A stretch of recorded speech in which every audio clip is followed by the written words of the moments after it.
আজকে দুপুরের মেনু শালির বাড়িতে। এটা হচ্ছে ফ্রাইড রাইস।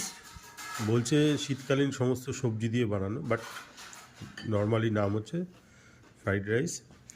এটা হচ্ছে ভেটকি মাছ, গন্ধরাজ ভেটকি, ঠিক আছে, কালারটা শুধু দেখো।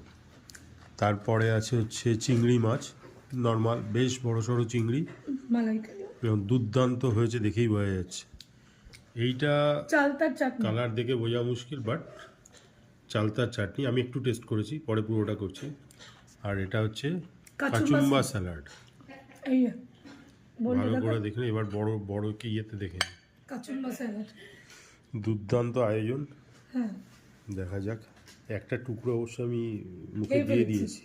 আমিও খেয়ে দেখছি। চিকেন কাটলেট দুর্দান্ত হয়েছে, বাকিগুলো দেখছি পরে।